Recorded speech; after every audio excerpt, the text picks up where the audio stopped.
السلام عليك سيدي يا رسول الله.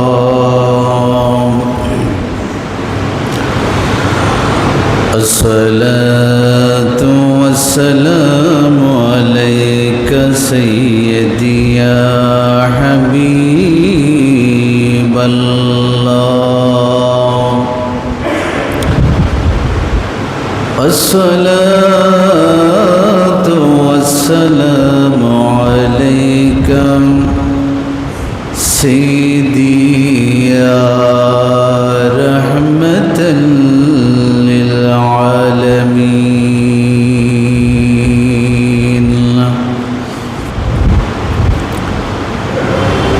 الحمد لله رب العالمين،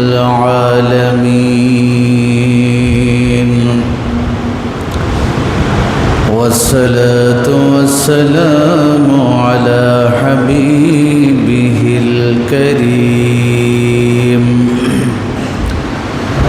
وعلى آله وصحابه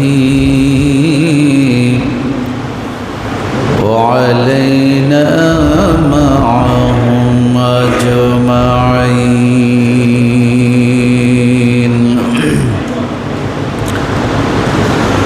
أما بعد فقد قال الله تعالى عز وجل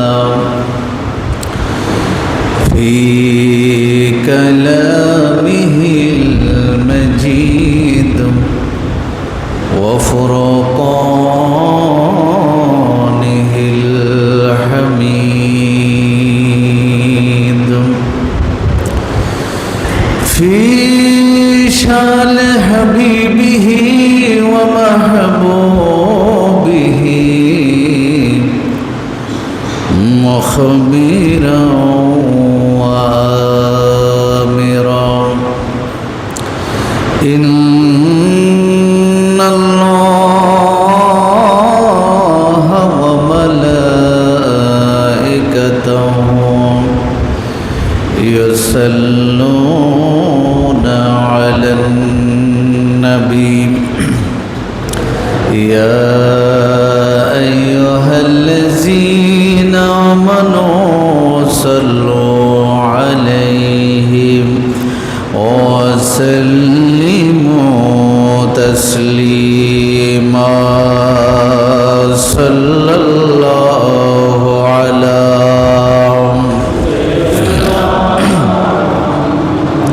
وآله وصحبه وسلم.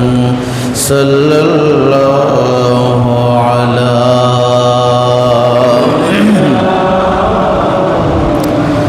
وآله وسلم وصلى الله على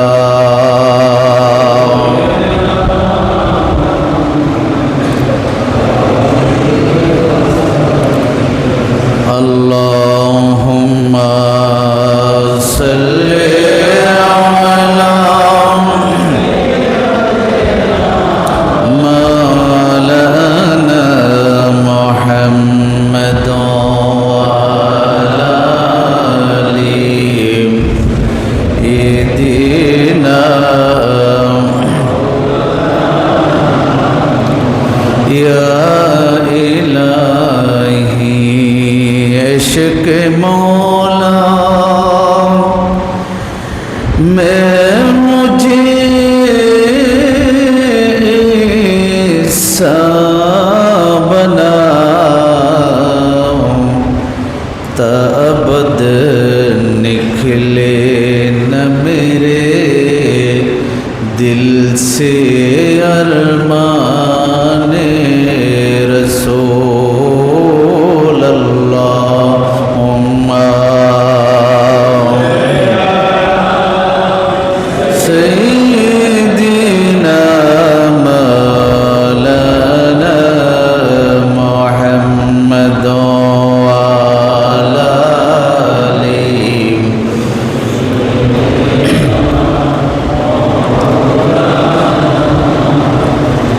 Karbala वालों का सदका शाह जिला का तुफैल आसियों की जुर्म दो दे शशम गिरयाने रसूल अल्लाहुम्मा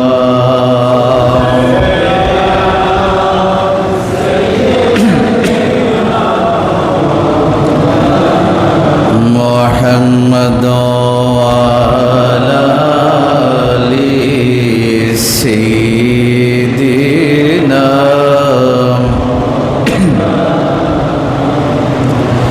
बिस्मिल्लाहिर रहमानिर रहीम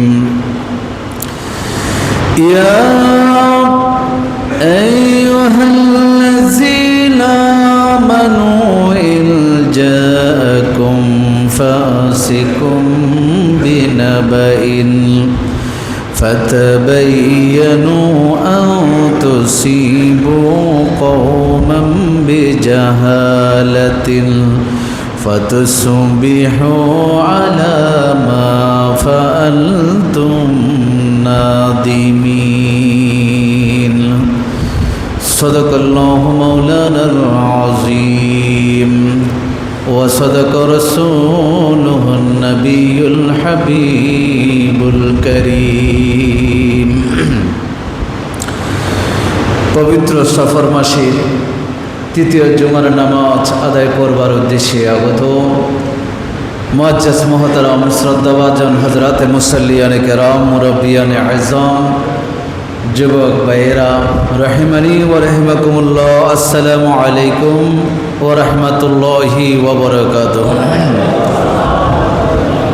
আল্লাহ পাক রব্বুল আলামিনের দরবারে শুকরিয়া আদায় করছি যে মহান রব্বুল আলামিন আমাদের সকলকে যথাসময়ে তার বাইতুল্লাহর মধ্যে এসে উপস্থিত হবার তৌফিক দান করেছেন। সকলে পড়ি আলহামদুলিল্লাহ।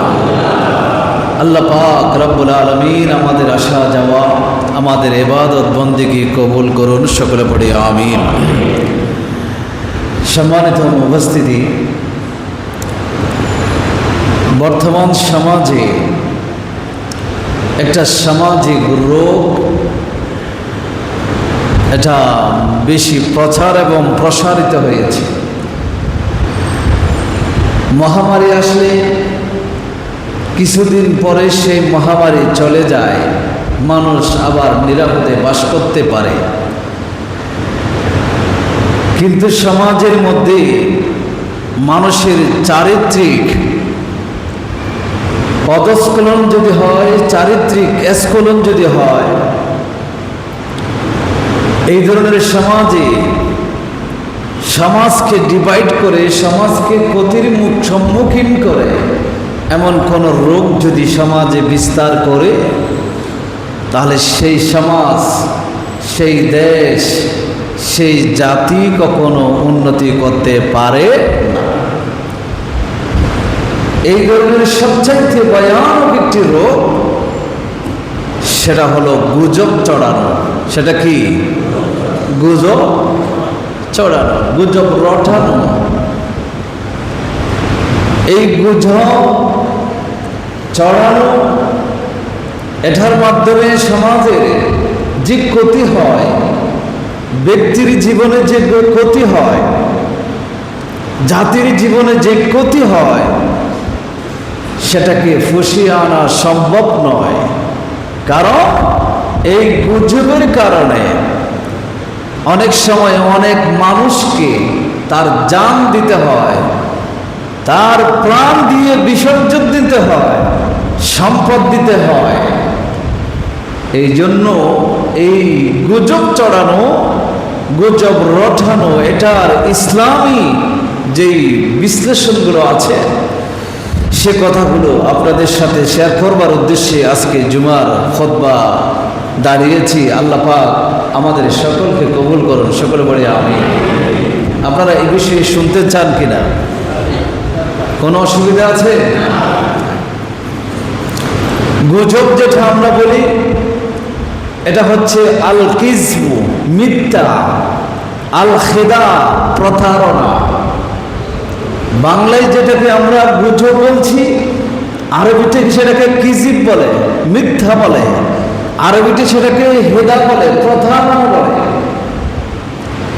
মানুষকে প্রতারিত করবার জন্য, মানুষকে দুঃখ দেওয়ার জন্য, কোন মানুষকে ক্ষতির সম্মুখীন, ক্ষতির সামনে দাঁড় করবার জন্য, নিজে পায়রা লুটার জন্য, সাময়িক উপকার লাভ করবার জন্য মানুষ এই গুজব ছড়ায়, গুজব রটায়, সমাজের মধ্যে বিশৃঙ্খলা কি করে সৃষ্টি করে। আল্লাহ পাক রব্বুল আলামিন কোরআনে, আল্লাহর হাবিব সাল্লাল্লাহু আলাইহি ওয়াসাল্লাম হাদিসে স্পষ্ট নির্দেশনা দিয়েছেন, মিথ্যা বলা এটা আকবরুল কাবায়ের, সবচাইতে বড় কবিরা গুনাহ, সবচাইতে বড় কবিরা গুনাহ। তাহলে গুজব ছড়ানো কিংবা রটানো এটা যদি মিথ্যা হয় তাহলে এটা সবচেয়ে বড় কি কবিরা গুনাহ এবং হারাম। এবং কি হারাম। শুকরের গোশত খাওয়া জায়েজ আছে না নাই? হারাম। হারাম না? কুকুরের গোশত খাওয়া হারাম, সুদ খাওয়া হারাম। এটা যেভাবে হারাম, সেই একই মানদণ্ডে, একই জায়গায়, একই স্তরে মিথ্যা বলা সেটাও কি হারাম। গুজব ছড়ানো হারাম, গুজব ছড়ানো। সাময়িক লাভবান হওয়া যায়, কিছুক্ষণের জন্য লাভবান হওয়া যায়, কিন্তু চিরস্থায়ীভাবে কি হওয়া যায় না, লাভবান হওয়া। এই গুজব ছড়ানো হয়, একটা হচ্ছে জবানের মাধ্যমে, দুই নাম্বার হলো বর্তমান ডিজিটাল যুগে, আধুনিক যুগে সোশ্যাল মিডিয়া যেগুলো যোগাযোগ মাধ্যম আছে, ফেসবুক, ইউটিউব যেগুলো আছে, হোয়াটসঅ্যাপ থেকে শুরু করে যে যোগাযোগ প্ল্যাটফর্মগুলো আছে, সেগুলোর মাধ্যমে কি করা হয়, সেগুলো এই মিথ্যা গুজবগুলো কি করা হয়, ছড়ানো হয়। সুতরাং কোরআন এবং হাদিসে যারা গুজব ছড়ায়, যারা শুনে, যারা শেয়ার করে, প্রচার করে, উভয়কে স্পষ্টভাবে হারামের অন্তর্ভুক্ত হিসেবে আখ্যায়িত করা হয়েছে। উভয়কে হারাম কাজে সম্পৃক্ত হিসেবে কি করা হয়েছে, আখ্যায়িত করা। এই জন্য গুজব শোনা যাবে না, মিথ্যা কথা শোনা যাবে না, বলা যাবে না, শোনা যাবে না, প্রচার করা যাবে। কথা বুঝতেছেন আপনারা? প্রচার করা যাবে না। আল্লাহ পাক রব্বুল আলামিন কোরআনুল কারীমের মধ্যে সূরা হুজরাতের একটি আয়াত নাজিল করেছেন। এক সাহাবীকে আল্লাহর হাবিব সাল্লাল্লাহু আলাইহি ওয়াসাল্লাম একটা সম্প্রদায়ের কাছে যাকাতের সম্পদ উসুল করার জন্য প্রেরণ করেছিলেন। তখন তিনি তাদের কাছে গিয়ে, তারা পাহাড়ি অঞ্চলে থাকতো, তিনি উঁচু জায়গায় গিয়ে দেখলেন তারা পাহাড়ের সেই ঢালু ভূমিতে কাজ করতেছে, হাতিয়ার নিয়ে কাজ করতেছে। সেই মানুষগুলো যখন ওই সাহাবীকে দেখলো, তখন তারা সেই হাতের মধ্যে যেই অস্ত্রশস্ত্র ছিল, কাজের অস্ত্র, কোদাল ছিল, কাস্তে ছিল, দা, এগুলো ছিল, সেগুলো নিয়ে তাকে স্বাগতম জানানোর জন্য সেগুলো হাত থেকে রাখে নাই, তার দিকে তাকাইছে। এখন উনি মনে করছে আমার সাথে ওদের সাথে আগে শত্রুতা ছিল, এই জন্য মনে হয় ওনারা আমাকে মারতে আসতেছে। এতটুকু বুঝেই ওনাদের সাথে কোনো কথা হয় নাই। উনি ওখান থেকে চলে আসলেন রাসূলের দরবারে, এসে নালিশ করলেন, ইয়া রাসূলুল্লাহ, ওই যে যাদের কাছে যাকাতের টাকার জন্য পাঠাইলে, তারা তো যাকাত দেয় নাই, বরং আমাকে মারতে এসেছে। আমাকে কি এসেছে? মারতে এসেছে। এই কথাটা ছিল, কি কথা বলেন না, এটা ছিল কাল্পনিক, এটা কোনো অরিজিনাল কথা ছিল। এই কথাটা রাসূলের দরবারে বলার পরে অনেকে সেখানে তাদের বিরুদ্ধে যুদ্ধ করার জন্য, অস্ত্র ধরার জন্য তারা মানসিকভাবে তারা প্রস্তুতি নিতে চাচ্ছিল। আল্লাহ তাআলা কোরআনের আয়াত নাজিল করে জানিয়ে দিলেন, এরকম সংবাদ যদি তোমাদের কাছে আসে, তোমরা সেটা যাচাই বাছাই না করে একটা পদক্ষেপ তোমরা গ্রহণ করো না। যদি করে ফেলো, হতে পারে এক সময় গিয়ে তোমাদেরকে কি হতে হবে? লজ্জিত হতে হবে। আল্লাহ রাব্বুল আলামিন বলেছেন, ইয়া আইয়ুহাল্লাযীনা আমানু, ও আমার ঈমানদার বান্দা, ইন জাআকুম ফাসিকুন, কোন ব্যক্তি যদি খবর নিয়ে সংবাদ নিয়ে তোমাদের কাছে যদি চলে আসে, বিনা বাইন সংবাদ নিয়ে, ফাতাবায়ানু, তোমাদেরকে সেটা যদি বর্ণনা করে তোমাদেরকে যদি জানিয়ে দেয়, এই কাজটা আনতুসিবু কওমান বিজাহালাতিন, অজ্ঞতা বশত তোমরা তাদের উপর আক্রমণ করে তাদেরকে শাস্তির আওতায় নিয়ে আসার কারণে, ফাতুসবিহু আলা মা ফালতুম নাদিমিন, পরবর্তীতে তোমাদেরকে তোমাদের কৃতকর্মের উপর লজ্জিত হতে হবে। আল্লাহ জানিয়ে দিলেন। এই জন্য কোনো গুজবে কান দেওয়া যাবে, কথা বুঝতেছেন? বলা তো যাবেই না। কেউ যদি এরকম কোনো মিথ্যা বানোয়াট কথা প্রচার করে কথা বলে, সেগুলো শোনাও যাবে, কথা বুঝতেছেন তো? সেগুলো শোনা যাবে। কারণ এই যে জবান, এটার মাধ্যমে কি হয়? গুজব রটানো হয়। কাল কিয়ামতের ময়দানে আল্লাহ তাআলা যারা এই ধরনের মিথ্যা কথা, প্রতারণা, ধোঁকা দিয়ে মানুষকে ক্ষতিগ্রস্ত করেছে, মানুষের জান মালের ক্ষতি করেছে, আল্লাহ তাআলা কিয়ামতের ময়দানে তাদেরকে দাঁড় করাবে, তাদেরকে জিজ্ঞেস করবে, তাদেরকে প্রশ্ন করা হবে, এই কাজটা কেন করলো? শুধু প্রশ্ন নয়, সেই প্রশ্নের উত্তর দেওয়ার ক্ষমতা সেই মানুষের থাকবে না, তখন তাকে জাহান্নামে পাঠানো। আল্লাহ রাব্বুল আলামিন বলেন, ওয়াকিফুহুম ইন্নাহুম মাসউলুন, আল্লাহ কিয়ামতের ময়দানে মানুষগুলো যখন আমলের কারণে তাকে জান্নাতের দিকে নিয়ে যাওয়া হবে, আল্লাহ ফেরেশতাদেরকে ডাক দিয়ে বলবেন, তাদেরকে থামাও, একটু দাঁড় করাও, তাদেরকে দাঁড় করাও। ইন্নাহুম মাসউলুন, তাদেরকে জিজ্ঞাসা করা হবে। তাফসীরকারের মধ্যে আল্লামা ইবনে কাসির সহ অসংখ্য মুফাসসিরিনে কোরআন বিভিন্ন riwayat বর্ণনা করেছেন। সেই বর্ণনাগুলোর মধ্যে এসেছে, হাত্তা ইউসআলু আন আমালিহিম ওয়া আকওয়ালিহিম আল্লাতী সাদারাত আনহুম ফিদ দারিদ দুনিয়া, দুনিয়ার জীবনে তারা যে কর্মগুলো করেছিল, যে কথাগুলো বলেছিল, সে কথা এবং কাজের হিসাব তাদেরকে দাঁড় করিয়ে নেওয়া হবে। জান্নাতে যাবার জন্য হুকুম হয়েছে, কিন্তু আল্লাহ বলবেন তাদেরকে দাঁড় করাও, নিয়ে আসো খেলে। তাদেরকে জিজ্ঞেস করা হবে, তুমি কি কাজ করেছো এবং তুমি যে কথাগুলো বলেছো, কি কি কথা বলেছো, কিভাবে ধোঁকা দিয়েছো, মানুষকে প্রতারণা করেছো, তুমি মানুষকে গুজব রটিয়েছো, মানুষকে বিপদে ফেলেছো, আমার বান্দাদের ক্ষতি করেছো, সব কিছু ফাই ফাই করে কিয়ামতের ময়দানে কি করা হবে? হিসাব। ফরক করে যখন সেগুলোর হিসাব মিলানো যাবে না, তখন তাকে কোথায় যেতে হবে? কথা বলে না কোথায়? ফেসবুকের একটা শেয়ার, শুধু একটা শেয়ার দিয়েছেন মাত্র, কেউ বলেছে অমুক ব্যক্তি এরকম ফেসবুকে দিয়ে দিয়েছে, আপনি শেয়ার দিয়েছেন, আপনি তাকে পছন্দ করেন না, এই জন্য আপনি পাইছেন, শেয়ার দিয়ে দিয়েছেন। একটা শেয়ারের কারণে আপনাকে কোথায় যেতে হবে? জাহান্নামে। একটা লাইক দিয়েছেন, অথচ সেই মানুষটা ওরকম নয়, কিন্তু কেউ লিখেছে, মিথ্যা কথা বলেছে, কিন্তু আপনি তাকে পছন্দ করেন না, এই জন্য তার একটা লাইক দিয়েছেন, একটা কমেন্ট করেছেন, শেয়ার দিয়েছেন, এতটুকুই হলে যথেষ্ট। আপনাকে কোথায় যেতে হবে? জাহান্নামে যেতে হবে। এই জন্য যারা ফেসবুক ব্যবহার করেন, এখানে কিন্তু সাবধান থাকতে হবে, গুজবে কোনো কাম দেওয়া যাবে না।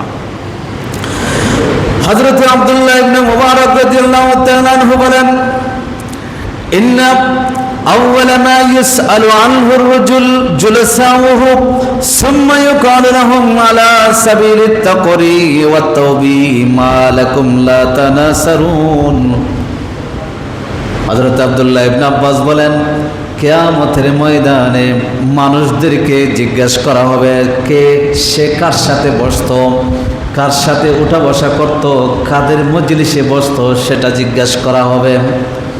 আপনি আলেম ওলামাদের সাথে বসতেন কিনা, পরহেজগার মুসল্লিদের সাথে আপনার সম্পর্ক ছিল কিনা, না মদদীদের সাথে আপনার সম্পর্ক ছিল, জাহেলদের সাথে সম্পর্ক ছিল কিনা, না ঘুষখোর সুদখোরদের সাথে আপনার সম্পর্ক ছিল, রাবেতা ছিল।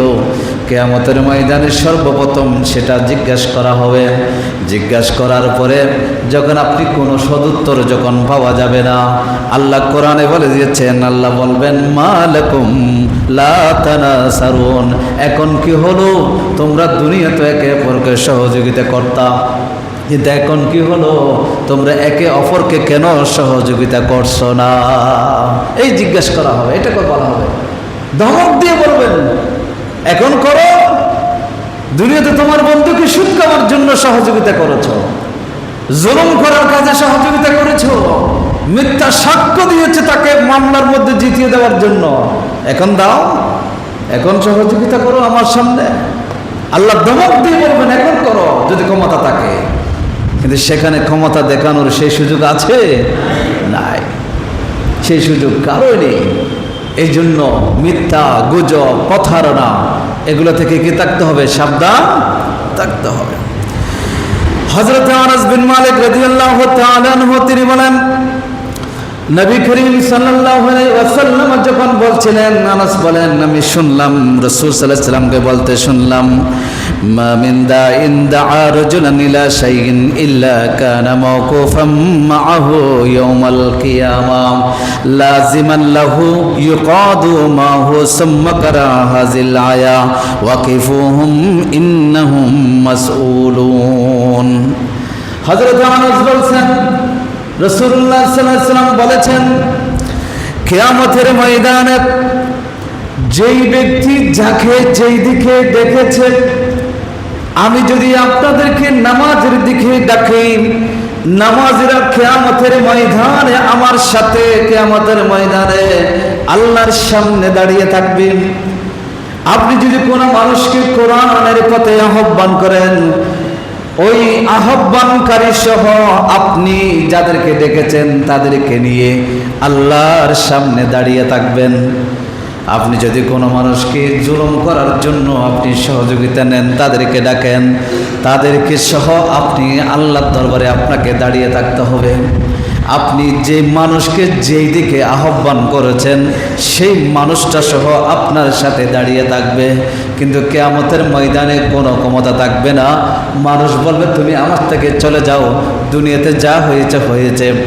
কিন্তু আল্লাহ বলতেছেন, রসুল বলতেছেন লাজিমান লাহু, এটা তার সাথে লেগে থাকবে, সে চাইলেও তাকে তার থেকে দূরে সরিয়ে দিতে পারবে না।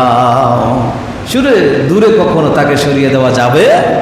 আপনি যাদেরকে যেদিকে ডেকেছেন, আপনি নামাজের দিকে ডাকেন, তারা আপনার সাথে থাকবে, তারা আপনার সহযোগী হবে, আল্লাহ খুশি হবেন। আপনি জুলুমের দিকে কাউকে ডেকেছেন, তখন তারা আপনার সাথে থাকবে। আপনি চাইলেও তাদেরকে কি করতে পারবেন? তাড়াতে পারবেন না, আপনার থেকে সরাতে পারবেন না, সেই সুযোগ সেখানে হবে না। সাবধান। রাসূল সাল্লাল্লাহু আলাইহি ওয়াসাল্লাম বলেছেন যে ইউকাদু মাহু, যেদিকে নিয়ে যাওয়া হয় তাকে সেখানে তার সঙ্গীদেরকে সাথে একসাথে নিয়ে যাওয়া হবে, একসাথে নিয়ে যাওয়া হয়। আপনার সঙ্গীরা যদি জাহান্নামী হয়, আপনাকে সহ সেই জাহান্নামে নিয়ে যাওয়া হবে। আপনি যদি জাহান্নাম, আপনার সঙ্গীরা যত নেককার হোক না করে তারা সহযোগিতা করেছিল, এই জন্য তাদেরকেও তার সাথে কি করা হবে? জাহান্নামে নিয়ে যাওয়া হবে। এই জন্য যে কথাটা বলছিলাম, গুজব আমি লিখলাম ফেসবুকে, সোশ্যাল মিডিয়ায় একটা মিথ্যা কথা, বানোয়াট কথা লিখলাম, আর আপনি আমাকে সহযোগিতা করেছেন, শেয়ার করেছেন আমার কথাটাকে, তখন আপনাদেরকে আমি দেখেছি আমার এই কাজে সহযোগিতা করার জন্য। সোশ্যাল মিডিয়ায়, এটা ডিজিটাল প্ল্যাটফর্মে আমি এটা দিয়ে আপনাদের সহযোগিতা নিয়েছি। এখন আপনারাও আমার সাথে এটা যুক্ত হয়ে কিয়ামতের ময়দানে আল্লাহর দরবারে দাঁড়াবেন এবং সাথে সাথে আমি যদি জাহান্নামে হই আপনাদেরকেও জাহান্নামে যেতে হবে। আর আমি যদি ভালো কাজের দিকে আপনাদেরকে ডাকি, আপনারা আমার ডাকে সাড়া দেন, তাহলে সেই ভালো কাজে সাড়া দেওয়ার কারণে আমি যদি জান্নাতে হই আপনারাও জান্নাতে যেতে পারবেন। বড় করে বলে সুবহানাল্লাহ। কথাগুলো বুঝতেছেন? ক্লিয়ার কথা। কোরআন এবং হাদিসের মধ্যে নাই এমন কোনো কথা নাই। আল্লাহ এবং আল্লাহ রসুল সব কথা দিয়ে দিয়েছেন। প্রশ্ন করতে পারেন, হুজুর আমরা তো অনেক কথা না জেনে করেছি, এখন বলতে পারেন আমি তো জানি না, এটা কোরআনে নিষিদ্ধ, সেটা আমি জানি না, না জেনে করে ফেলেছি। যদি আমি আপনাকে প্রশ্ন করি, কোরআন এসেছে কয় বছর আগে? কথা বলে না। কোরআন কয় বছর আগে এসেছে? 1500 বছর আগে কোরআন দুনিয়াতে এসেছে। আমি এসেছি 1500 বছর পরে। তাহলে আপনি যদি বলেন আমি না জেনে করেছি, চলবে? চলবে না। কারণ কোরআন অনেক আগে এসেছে। সেই কোরআন বলে দিয়েছে তোমাকে এটা জিজ্ঞেস করা হবে, তোমাকে দাঁড় করিয়ে জিজ্ঞেস করা হবে তুমি কি বলেছো, কেন বলেছো, জিজ্ঞেস করা হবে। কোরআন বলছে সেটা। আজ থেকে 1500 বছর আগে সেটা কোরআনে এখনো আছে, তখনও ছিল, এখনো আছে। আর আপনি যদি 1500 বছর পরে এসে বলে আমি না জেনে করে ফেলেছি, এই কথার কোনো যুক্তি, এগুলো চলবে না, এটা চলবে না কখনো। এই জন্য সাবধান আমাদেরকে হতে হবে। আপনি যদি বলেন আমি না জেনে করেছি, কেন? জানার অধিকার তো আপনার ছিল। কোরআন আপনি পড়েন নাই কেন? কোরআন আপনি বুঝেন নাই কেন? কোরআনে যে একটা নিষেধ আছে সেটা আপনি জানেন না কেন? জবাব দেওয়ার সেই ক্ষমতা কোন বান্দার থাকবে। এই জন্য বলছি গুজব কান দেওয়া যাবে না, গুজব তো ছড়ানো যাবে না, এটা হারাম। সেই গুজব শোনা যাবে না, সেই গুজব প্রচারে সহযোগিতা করা যাবে। এই জন্য যে কোনো কথা দেখলে আগে ভেবে চিনতে দেখবেন, কারো কাছ থেকে কোনো কথা শুনলে ভেবে চিনতে দেখবেন, তারপর সেটাতে জবান করবেন। প্রয়োজন হলে, না হয় প্রয়োজনে নেই, সেই কথায় কান দেওয়ার কোনো প্রয়োজনীয়তা নাই। আল্লাহ আমাদের সবাইকে হেফাজত করুন, সকলে পড়ি আমিন। সূরাতুল আহজাবের মধ্যে আল্লাহ তাআলা এই জন্য বলেছেন, আল্লাহ রাব্বুল আলামিন বলেছেন, ইয়া আইয়ুহাল্লাযীনা আমানুত্তাকুল্লাহা ওয়া কুলু কাওলান সাদীদা يصلح لكم أعمالكم ويغفر لكم ذنوبكم ومن يطع الله ورسوله فقد فاز فوزا عظيما। আল্লাহ এই জন্য বলেছেন, ও আমার ঈমানদার বান্দারা, যারা নিজেদেরকে ঈমানদার বলে মেনে নাও, যারা নিজেদেরকে মুমিন বলে মানতে পারো, মুমিন বলে থাকো, আল্লাহ তাদের জন্য বলেছেন ইত্তাকুল্লাহ, তোমরা আল্লাহকে ভয় করো। ওয়া কুলু কাওলান সাদীদা, এবং সত্য কথা বলো। সত্য কথা বলার জন্য আল্লাহ বলেছেন বলো, কথা বলো, জবান আমি দিয়েছি, কথা বলো, কোনো অসুবিধা নাই। কিন্তু যদি বলতে চাও সত্য বলো, মিথ্যা বলো। এটা আল্লাহর নির্দেশ। সত্য বলার জন্য কে নির্দেশ দিয়েছেন? আল্লাহ বলতেছেন যদি মুমিন হও তাহলে আমাকে ভয় করো, ওয়া কুলু কাওলান সাদীদা, সত্য কথা বলো। তো লাভ কি? আল্লাহ বলতেছেন ইউসলিহ লাকুম আমালাকুম, তোমার অন্যান্য আমল যেগুলো আছে সবগুলো ভালো হয়ে যাবে। ওয়া ইয়াগফির লাকুম যুনুবাকুম, তোমাদের গুনাহগুলো আমি মাফ করে দেব। গুনাহগুলো কি করে দিবে? সত্য কথা বললে গুনাহ কি হয়ে যায়? মাফ হয়ে যায়। সত্য কথা বললে শুধু সওয়াব আছে সেটা নয়, অতীতের যত গুনাহ আছে সেগুলো কি হয়ে যায়? মাফ হয়ে যায়। এটা আল্লাহ মুমিনদেরকে নির্দেশ দিয়েছেন সত্য কথা বলার জন্য।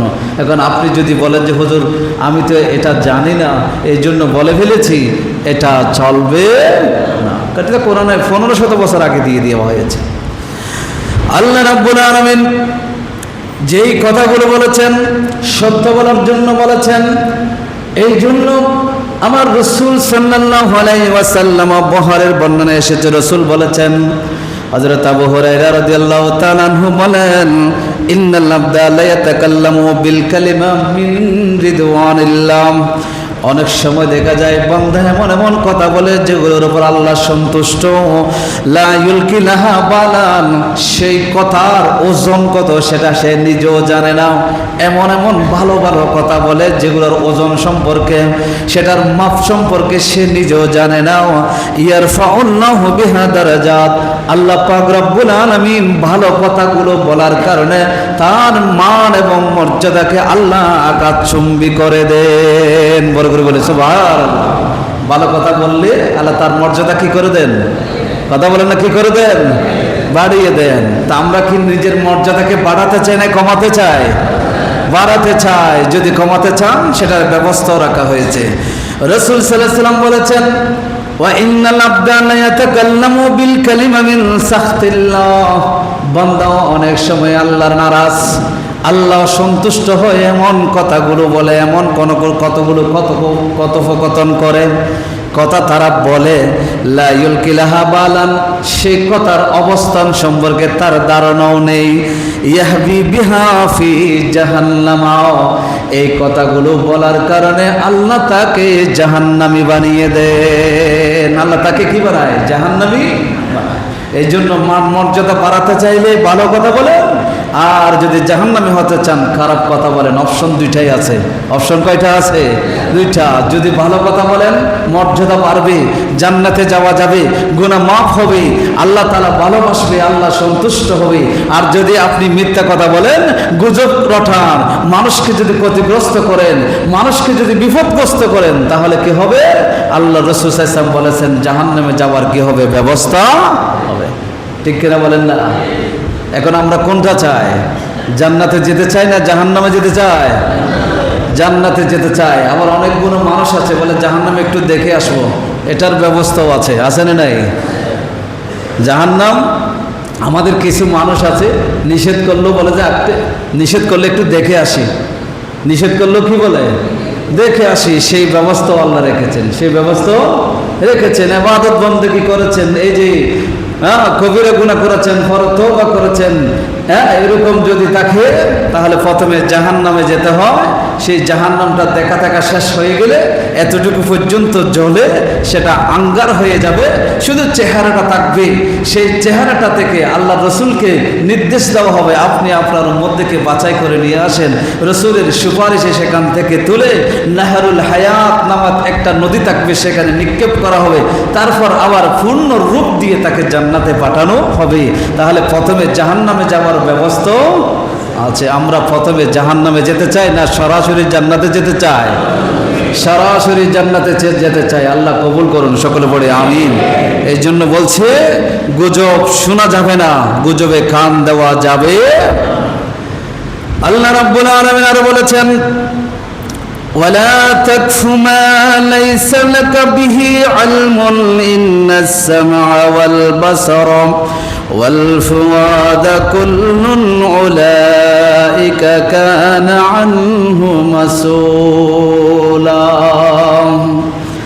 আল্লাহ রাব্বুল আলামিন বলেন, ওয়ালা তাকফু মা লাইসা লাকা বিহি ইলমুন, বলে যে বিষয়ে তোমার জ্ঞান নেই সেই বিষয় নিয়ে বাড়াবাড়ি করো না, সেই বিষয়ের পেছনে লেগে থেকো না, ওই বিষয়ের অনুসরণ করো না। খুদ খোঁজার জন্য, সেখানে কি সমস্যা আছে সেগুলো খোঁজার জন্য তুমি লেগে থাকো না। যেখানে যতটুকু জ্ঞান আছে সে জ্ঞান অনুযায়ী আমল করো, যেখানে জ্ঞান নাই সেখানে মাস্টার হতে যেও। বলেন না, যেখানে আপনার জ্ঞান নাই সেখানে মাস্টারি করার দরকার। এটা কার নির্দেশ? নাকি আমি বলছি? এটা কে বলেছেন? আল্লাহ বলছেন যেখানে তোমার জ্ঞান নাই সেখানে মাস্টারি করো, সেখানে কি করো না? মাস্টারি। কিন্তু আমরা সেটা বেশি করি, সেটা আমরা কি করি? বেশি করি। আমার জ্ঞান নেই সেই বিষয়ে, তখন সেখানে আমি নাক গলাই। ঠিক কিনা বলেন না? এটা আমাদের সমাজের রোগে হয়ে পরিণত হয়েছে। আমার এই বিষয়ে কোনো জ্ঞানই নেই, তারপরেও সেখানে আমার মাস্টারি করা দরকার। যেহেতু আমি সমাজের সর্দার, যেহেতু আমি কি? আমি সমাজের সর্দার, এতে দেখাতে হবে, এই জন্য আমি সেখানে মাস্টারি হয়ে যাই। হাদিসের মধ্যে আদব শিক্ষা দিয়েছেন, যেখানে বড়জন থাকে সেখানে ছোটরা কথা বলতে নেই। সেখানে কি নেই? ছোটদের কোনো কথা বলতে। এখানে বড়জন বলতে জ্ঞানে গুণে শিক্ষায় যে যে বিষয়ে পারদর্শী সে ওই জায়গায় বড়। আজকে মিম্বরে আমি দাঁড়িয়েছি, আমার জায়গায় যিনি দাঁড়াবেন তিনি এর চেয়ে আমার চেয়ে বড় শিক্ষিত এখানে আছে। অনেক ডাক্তার আছেন, এমবিবিএস আছেন, উকিল আছেন, হ্যাঁ, জজ ব্যারিস্টার আছেন, অসুবিধা নেই। আপনারা আমার চেয়ে অনেক বড় শিক্ষিত, জ্ঞানে গুণে বেশি, কিন্তু এই জায়গায় এসে দাঁড়ানোর ক্ষমতা আপনাদের আছে নাকি? নাই। কিন্তু এই জায়গায় দাঁড়ানোর ক্ষমতা আমারকে আল্লাহ তাআলা দান করেছেন, এই জন্য দাঁড়িয়ে কথা বলতেছি। কিন্তু আপনি যেখানে দাঁড়িয়ে কথা বলবেন সেখানে কিন্তু আমার ক্ষমতা। একজন উকিল সাহেব কোর্টে দাঁড়িয়ে একজন জজের সামনে, বিচারকের সামনে তিনি কথা বলেন, সেখানে কি আমি কথা বলতে পারবো? সেখানে আমি কথা বলতে পারি? সেখানে আমাকে দুই হাত জোর করে দাঁড়িয়ে থাকতে হয়, ঠিক কিনা বলেন না? কিন্তু সেই জাজ তিনি এক সময় এসে হয়তো আমার পিছনে নামাজ করেন না? করেন। একজন ডাক্তার তিনি হাই কোয়ালিটির শিক্ষিত, তিনি মানুষের জীবন মরণ এগুলো নিয়ে তিনি কাজ করেন, তাহলে সেই ডাক্তারের কাছে আমরা সবাই নত। কিন্তু তিনি যখন মসজিদে যান ইমামের সামনে তার মাথা নত, ঠিক কিনা বলেন না? কেন? এগুলো যে যে জায়গার মানুষ, যে যে বিষয়ের মানুষ তিনি সেখানে বড়। যখন বড়জন সেখানে থাকে, ছোটজনের কথা বলা ইসলাম অনুমোদন করে। এই জন্য আল্লাহ বলেছেন তোমার যেটা জ্ঞান নেই, যে বিষয়ে তোমার, যে বিষয়টা তোমার নয়, সেখানে তুমি কি করো না, মাস্টারি করো না। রাগ করতেছেন আপনারা? আল্লাহ রাব্বুল আলামিন আরো বলেছেন ইন্নাস সামআ ওয়াল বাসারা ওয়াল ফুআদা কুল্লুন উলাইকা কানা আনহু মাসউলা। তুমি যে শুনছো মিথ্যা কথা, এই জন্য শ্রবণ শক্তি, তুমি যে দেখেছো মিথ্যা প্রতারণা দেখেছো, এই যে চোখ এবং ওয়াল ফুয়াদা অন্তরে অনুভব করেছো, এই অন্তর প্রত্যেকটা অঙ্গ প্রত্যঙ্গকে কিয়ামতের ময়দানে জিজ্ঞাসা করা হবে। সবগুলোকে কিয়ামতের ময়দানে কি করা হবে? জিজ্ঞেস করা। কথা বলেন না? জিজ্ঞেস করা। এই জন্য আল্লাহ রাব্বুল আলামিন বলেছেন কিয়ামতের ময়দানে স্টেপ বাই স্টেপ মানুষের আমলনামা যখন মানুষের সামনে দেওয়া হবে, মানুষ অস্বীকার করবে এটা আমার আমলনামা নয়। একবার দুইবার এগুলো আমি জুমায় বলেছিলাম, একবার দুইবার তিনবার যেতে যেতে সর্বশেষ আল্লাহ বলতেছেন তুমি আর কথা বলো না, জবানটা বন্ধ করে দেওয়া হবে। আল্লাহ কোরআনে বলেছেন আল ইয়াউমা নাখতিমু আলা আফওয়াহিহিম, জবান বন্ধ করে দেওয়া হবে, শিল মেরে দেওয়া হবে। তখন ওয়া তুকাল্লিমুনা আইদিহিম, হাত কথা বলবে, ওয়া তাশহাদু আরজুলুহুম, আপনার পা যুগল আল্লাহর দরবারে আপনার বিরুদ্ধে সাক্ষ্য দেবে। আপনার হাত কথা বলবে, আপনার বিরুদ্ধে কথা বলবে। আমার পা আল্লাহর দরবারে আমার বিরুদ্ধে সাক্ষ্য দেবে, বলবে আল্লাহ এই মানুষটা কোথায় কোথায় গিয়েছিল, রাতের অন্ধকারে কোথায় গিয়েছিল, কার ক্ষতি করার জন্য চেষ্টা করেছিল। হাত বলবে এই হাত দিয়ে কলম দিয়ে লিখে লিখে কার কি ক্ষতি করার চেষ্টা করেছিল। সব প্রত্যেকটা বিষয় আল্লাহর দরবারে উপস্থিত করবে এই হাত এবং পা, আপনার প্রত্যেকটা অঙ্গ প্রত্যঙ্গ। এই জন্য আল্লাহ হাবিব সাল্লাল্লাহু আলাইহি ওয়াসাল্লাম বলেছেন এই যে গীবত করা, সব পরনিন্দা করা, সমালোচনা করা, মিথ্যা বানোয়াট কথা সমাজে প্রচার করা, এটা হারাম। হারাম, এই কাজে তোমরা কখনো জড়িও। আল্লাহ আমাদের সবাইকে বোঝার তৌফিক দান করে, সকলে বলে আমিন। আল্লাহ রাব্বুল আলামিন কোরআনে আরো বলেছেন ইয়াউমা তাশহাদু আলাইহিম আলসিনাতুহুম ওয়া আইদিহিম ওয়া আরজুলুহুম বিমা কানু ইয়ামালুন। একদিন এমন হবে যেই দিন সাক্ষ্য দেবে আলাইহিম, তোমাদের বিরুদ্ধে সাক্ষ্য দেবে। কি কি দিবে? আলসিনাতুহুম, তোমাদের জবান সাক্ষ্য দেবে। যেই জবান দিয়ে আমি খাচ্ছি, যেই জবান দিয়ে আমার যাই ইচ্ছা তাই বলতেছি, যেই জবান দিয়ে মিথ্যা রটনা করছি, যেই জবান দিয়ে মানুষের বদনাম করছি, যেই জবানকে আমার ইচ্ছে মতো ব্যবহার করছি, আল্লাহ বলতেছেন এই জবান কিয়ামতের ময়দানে তোমার বিরুদ্ধে সাক্ষ্য দেবে। বাঁচতে পারবেন? কথা বলেন না, বাঁচতে পারবেন? যেই জবান আজকে আমার কথা শুনতেছে, যেই জবান আমি যেটা বলতে চাচ্ছি সেটাই বলতেছি, আমার সেই জবানের মধ্যে কোনো লাগাম নাই, সীমাবদ্ধতা নাই। যার বিরুদ্ধে বলা দরকার তার বিরুদ্ধে বলতেছি, যাকে গালি দেওয়া দরকার গালি দিচ্ছি, যার উপর জুলুম করা দরকার জুলুম করতেছি, যেটা ইচ্ছে সেটা করতেছি, কিন্তু আল্লাহ কোরআনে বলতেছেন কিয়ামতের ময়দানে এই জবান তোমার বিরুদ্ধে সাক্ষ্য দিবে, তোমার বিরুদ্ধে। চিন্তা করে দেখেন তখন, কারণ তোমার আমার এই যে শরীর, এটার উপর তখন ক্ষমতা আমার থাকবে না, তখন আল্লাহর যেটার ক্ষমতা, সে আল্লাহ যেটা বলেন সেটাই, সেই শরীরের অঙ্গ প্রত্যঙ্গ কিয়ামতের ময়দানে আল্লাহর দরবারে কি করবেন? উপস্থাপন করবেন।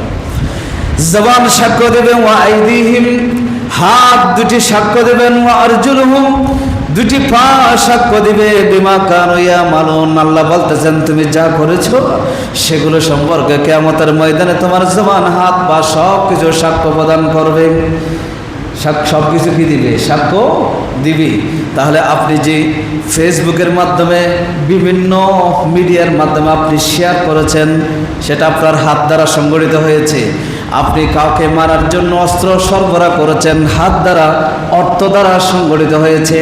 আপনি জবান দিয়ে কথা বলেছেন, কারোর কানে কানে গিয়ে আরেকজনের সমালোচনা করেছেন, এটা আপনার জবান দ্বারা হয়েছে। আপনার চোখ দ্বারা অন্যায় দেখেছেন, প্রতিবাদ করেন নাই, এটা আপনার চোখ দ্বারা হয়েছে। কান দিয়ে শুনেছেন, কেউ অন্যায় কথা বলেছে, কান দিয়ে শুনেছেন, আপনি প্রতিবাদ করেন নাই, এটা কান দ্বারা হয়েছে। এভাবে যত অন্যায় কাজ হয়েছে আপনার চোখের সামনে, হাতের সামনে, আপনি কোনো প্রতিবাদ করেন নাই, বরং আরো সহযোগিতা করেছেন। হাত দিয়ে করেছেন, জবান দিয়ে করেছেন, চোখ দিয়ে করেছেন, শরীর দিয়ে করেছেন, অর্থ দিয়ে করেছেন। আল্লাহ তাআলা বলেছেন কিয়ামতের ময়দানে তোমাকে আমি তোমার ইচ্ছা মতো কথা বলার শক্তি বন্ধ করে দেব। আমার ইচ্ছায় কথা বলার জন্য প্রত্যেকটা অঙ্গ প্রত্যঙ্গকে অনুমতি দেব। সব কিছু কিয়ামতের ময়দানে সাক্ষ্য প্রদান করবে। সব কিছু আল্লাহর দরবারে কি দিবে? সাক্ষ্য। এর জন্য বাঁচার কোনো উপায়। আল্লাহ বলতেছেন, আরও জানেন, আল্লাহ বলতেছেন বন্দরে তুমি তো জানো না, তুমি আজকে তোমার শরীরের বাহাদুরি দেখাও। আল্লাহ বলতেছেন আমি চাইলে, এই যে ওয়ালাউ নাশা লাতামাসনা আলা আয়ুনিহিম, আমি চাইলে, সূরা ইয়াসিনের এগুলো আয়াত, আমি চাইলে তোমার চোখ যেটা দেখতেছো, আজকে রাস্তার মধ্যে সুস্থভাবে হাঁটতে পারতেছো, আজকে সব কিছু করতে পারতেছো, এই চোখ দুটো যদি না থাকতো তাহলে তুমি কিছুই করতে পারতে না। তুমি যেই জায়গায় দাঁড়িয়ে তুমি অন্যায় করতেছো, আমি চাইলে 1 সেকেন্ডের মধ্যে তোমার চোখ দুটো অন্ধ করে দিতে পারি। পারেন আল্লাহ? বিশ্বাস আছে না? নাই তো অন্যায় করার সময়, জুলুম করার সময়, মানুষের হক নষ্ট করার সময় সেটা খেয়াল করতে হবে না? আমি যেখানে দাঁড়িয়ে করতেছি, আল্লাহ চাইলে তো এই মুহূর্তে আমার চোখ দুইটা কি করে দিতে পারে? অন্ধ করে দিতে না। পৃথিবীতে এমন তো নয় যে কোনো মানুষ অন্ধ নাই, এরকম তো নয়। অন্ধ আছে না? নাই অন্ধ আমাদের দরজায় আসে না ভিক্ষা করার জন্য? এই ভিক্ষুককে কিন্তু সে আসে নাই, তাকে আল্লাহ পাঠিয়েছে, তাকে আল্লাহ আমাকে শিক্ষা দেওয়ার জন্য পাঠিয়েছি। বান্দা তুমি আজকে ঘরে আরাম করছো, তোমার পরিবার নিয়ে খাচ্ছো, আরামে আয়েশে আছো, কিন্তু আমি চাইলে তোমার দরজায় যে অন্ধ ব্যক্তি ভিক্ষা চাওয়ার জন্য এসেছে, আমি চাইলে তোমাকে তার মতে বানাইতে পারি। এই শিক্ষা দেওয়ার জন্য অন্ধকে আমার ঘরে পাঠিয়েছে। সেখান থেকে আমাদের শিক্ষা নেওয়া দরকার। আল্লাহ সেটা বলছেন, ওয়ালাউ নাশা লাতামাসনা আলা আয়ুনিহিম, আমি চাইলে তোমার চোখের পাওয়ার কেড়ে নিতে পারি। ফাস্তাবকিস সিরাত ফাআন্না ইউবসিরুন, রাস্তার এদিক সেদিক দৌড়াদৌড়ি করবা কিন্তু দেখতে পাবে না। দেখতে ও রাস্তা কোন দিকে, রাস্তা কোন দিকে তালাশ করতে থাকবে, কিন্তু রাস্তা তুমি দেখার সেই সুযোগ থাকবে না। আল্লাহ বলেছেন ওয়ালাউ নাশা লামাসাখনাহুম আলা মাকানাতিহিম, আমি যদি চাই তুমি যে জমিনে দাঁড়িয়ে আছো ওইটাও আমার জমিন, সেই জমিনকে যদি আমি হুকুম দিই তোমাকে জমিনে দাবিয়ে দিতে পারি। আমি যদি চাই তোমাকে শুকর বানাতে পারি, আমি যদি চাই তোমাকে গরু গাদায় রূপান্তর করতে পারি। 1 সেকেন্ডের প্রয়োজন হবে না। 1 সেকেন্ডের প্রয়োজন বলে সূরা ইয়াসিনে আছে। ইয়াসিন তো আমরা তেলাওয়াত করি কিন্তু অনুবাদটুকু পড়ি না, এই জন্য বুঝি না। যদি কিয়ামতের ময়দানে যদি বলি আল্লাহ আমি বুঝি নাই, না বুঝে করেছি, আল্লাহ বলবে যে তোমরা তো সূরা ইয়াসিন পড়েছো, বুঝো নাই কেন? কোনো জবাব আছে? জবাব নাই। আল্লাহ আমাদের সকলকে বোঝার তৌফিক দান করে, সকলে বলে আমিন। আল্লাহ তাআলা এই জন্য বলেছেন, নবী বলেছেন তোমরা গুজব রটাবে না, গুজব ছড়াবে না, এটা কবিরা গুনাহ। এটা কি গুনাহ? কবিরা গুনাহ। মনে থাকবে তো, গুজব ছড়ানো এটা কি গুনাহ? কবিরা গুনাহ আল্লাহ মাফ করবে না, কারণ যার ক্ষতি আপনি করেছেন সে যতক্ষণ মাফ করবে না ততক্ষণ আল্লাহ মাফ করবে না। কথায় আছে, আমার মসজিদ ভাঙো আমার বান্দার অন্তর ভেঙো না, আছে না নাই? হাদিস না হলেও কিন্তু কথাটা সত্য। আল্লাহর ঘর মসজিদ যদি আপনি ভেঙে দেন, মসজিদে কাউকে আসতে না দেন, এটা আল্লাহর গুনাহ হবে। আল্লাহর কাছে পরবর্তী তওবা করলে হয়তো আল্লাহ মাফ করতে পারেন, কারণ আল্লাহ রহমান এবং রহিম। কিন্তু বান্দার অন্তরে কষ্ট দিয়েছেন, যতক্ষণ বান্দা মাফ করে নাই ততক্ষণ পর্যন্ত আল্লাহ কখনো মাফ করবে।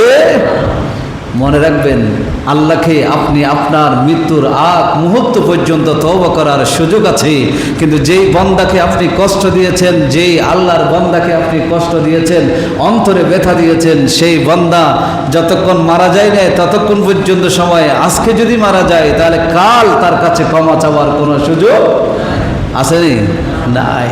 আল্লাহর কাছে কিন্তু আপনার মৃত্যু পর্যন্ত আপনি তওবা করতে পারবেন, কিন্তু বান্দা যাকে কষ্ট দিয়েছেন তার কাছে ক্ষমা চাওয়ার কোনো সুযোগ। এই জন্য যেহেতু ক্ষমা চাওয়ার সুযোগ আমার হাতে নাও থাকতে পারে, এই জন্য অনুরোধ করব, কারো ক্ষতি জেনে শুনে বুঝে যেন কারো ক্ষতি আমরা যেন না করি। আল্লাহ আমাদেরকে তৌফিক দান করুন, সকলে পড়ে আমিন। আমাদের সাইদুর রহমান ভাই, ওনার বাবার মৃত্যুবার্ষিকী তৃতীয়, উনি দোয়া চেয়েছেন ওনার বাবার জন্য, সকলে ওনার বাবার জন্য দোয়া করবেন। ওয়া আখিরু দাওয়ানা আনিল হামদুলিল্লাহি রাব্বিল আলামিন। আসসালামু আলাইকুম ওয়া রাহমাতুল্লাহি ওয়া বারাকাতুহু।